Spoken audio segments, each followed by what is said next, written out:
কোরআন এটা হলো আলো। বলেন কোরআন হলো আলো। জোরে বলেন না কোরআন হলো আলো।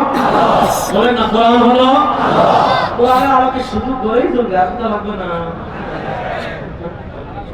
আপনি সারা জীবন খালি স্লোগানই দিলেন, কোরআন সুন্নাহর আলো, ঘরে ঘরে আলো। ঠিক আছে ভাই, 54 বছর তো ঘরে যাচ্ছে, আলহামদুলিল্লাহ। আর কত বছর জানবেন?